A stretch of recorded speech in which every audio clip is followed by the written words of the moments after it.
Good morning. One of the reps is on Christmas vacation this week, so I am filling in for him. So I'll have some rep responsibilities this week. This may include late cases. Today, though, I have an add-on pacemaker for Wednesday. I got the notification 2 days in advance, which was nice. So I will make sure I have product as well as extra product to be prepared.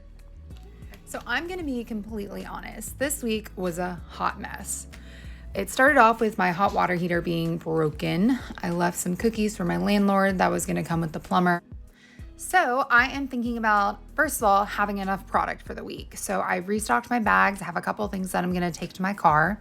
I am also thinking about coverage, making sure everything on my calendar is covered so I don't have to worry about it the morning of. Third thing I'm thinking about, I need to get COVID tested tomorrow morning as part of weekly credentialing for one of the surgery centers I support. And then another thing I'm thinking about is being on New Year's Eve call. So again, stocking up on product, making sure I'm calling ahead. We are only allowed to do ground shipping right now, which takes about 4 days. So lots of planning going on. But most importantly, I'm thinking if I have enough gas to get to my first check out west. Let's see.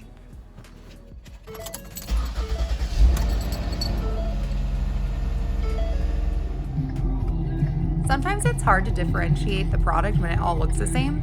A trick I use is stickers. So there's 2 systems in here, but stickers help me make sure I don't drop the wrong size. Talking about size, these are sheaths. They are measured in French size. 1 French is equivalent to 0.33 millimeters. So I don't need stickers for these because they're color coded. And notice we have 2 different lengths. We have a long, which is 25 centimeters, and then our standard 13. Okay, so let me show you what a sheath is. So obviously I'm not in scrubs, but you'll open this in sterile fashion. So what that means is opening away from you, and you can either hand that off to the scrub tech, or imagine this is the scrub table. I'll inch it out as far as I can.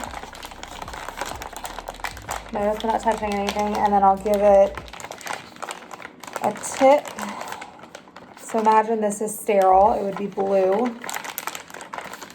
I can wiggle this onto the scrub tech's table. You wanna give it a ledge, and then it falls down flat, so it doesn't go anywhere. And then the scrub tech's gonna take the sterile sheath, open it, ooh, and then still something in it. This is the wire. So,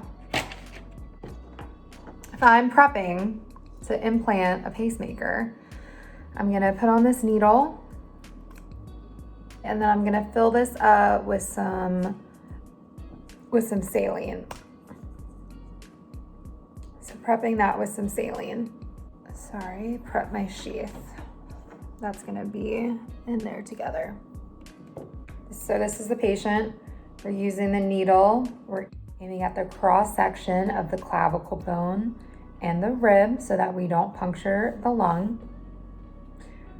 Kind of gonna go at different angles until, boom, you're gonna see a flash of red blood, venous blood.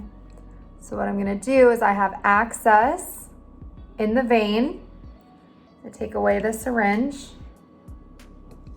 I'm gonna take my wire, just straighten it a little bit.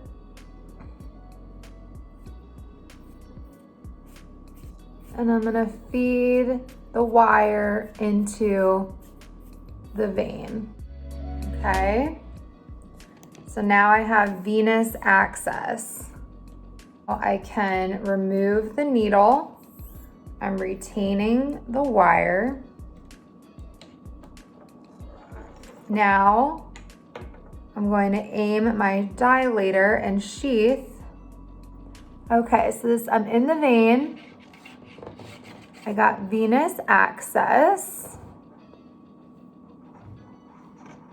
So I started off with the size of the needle. After I remove the dilator, see it gets bigger and bigger. A little bigger. Now I'm 9 French. So what's gonna happen is I'm gonna take my lead I'm using a spaghetti noodle for this demonstration. So now I don't need the wire anymore. I have 9 French sheath access, and if I have a 9 French lead, that'll fit in the sheath. So now I'm inserting the lead into the vein. So it took a needle, then a wire, sheath access, and I have this sheath and I can feed my wire into the heart. Once I place it, what do? We break the sheath. It's a peel away. It has little butterfly wings. I'm just gonna snap, peel it away. Boom. The spaghetti noodle would be retained in the venous system, in the heart.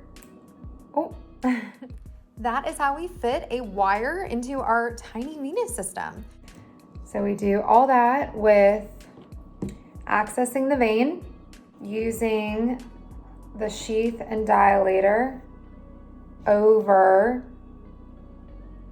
a retained wire, all to insert my lead. I look forward to explaining to you all how at this one clinic I often go to, my car was keyed. And there was nothing the police could do about it, unfortunately. Hospital credentialing has never been as important until this year during the pandemic. This is a way for hospitals to safeguard who is entering their hospital. I have 4 different credentialing accounts that I keep up to date with. This was an example of vendor meet. It seemed as though each month there's a new policy to sign or a credential that was nearing expiration. Tuesday after clinic, I went to a nearby COVID testing site to get my weekly COVID test. One of the surgery centers requires a weekly negative test result to enter their facility. I just want to give a shout out to all the workers that make this possible. It's such a smooth process. I make an appointment beforehand, roll up, they give me a test tube. They started doing saliva tests, so this tiny tube I have learned to perfect spitting into. Once you're done, you turn on your hazards. Someone comes and picks up the tube, and you're all done. Device managements. These aren't as glamorous. As a biomedical engineer in the clinical field, I am looked to for pacemaker management as well as defibrillator management. One of our patients is having a spinal ablation today. They didn't know they had a device, so we're paged and we get there as soon as possible. So far, I've driven probably about 150 miles in the past 2 days, rocking that empty gas tank. Good thing Costco keeps me fueled up.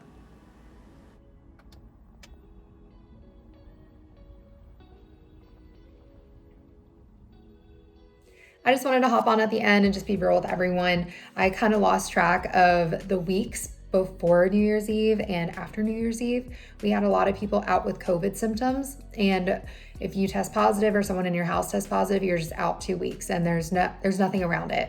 So we've been borrowing reps from other areas, for example, San Jose, San Diego, anywhere within our West Coast region, just so we have enough bodies to get things covered.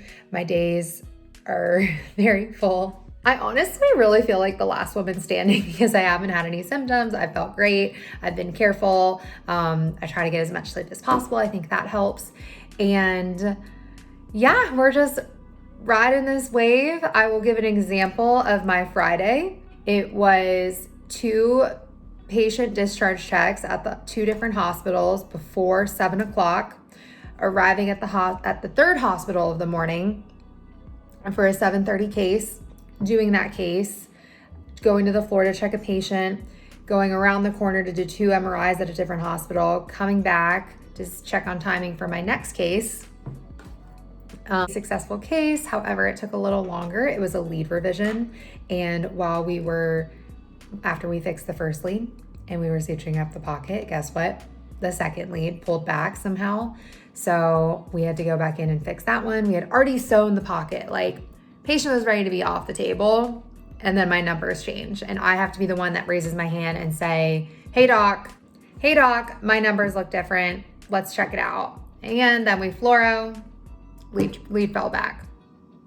A case that should have taken about 45 minutes went south and took close to 3 hours. But that's the nature of the beast. I had another case, but the call team tagged me out, which I'm very thankful, but they did not finish until 8 o'clock. So that's easily a 5:30 to 8:30 day if I hadn't been tagged out. I talked a little bit about balancing a fluid schedule if you want to check that video out, but I'm just eager to get back and bring some more content your way. Thanks, everyone.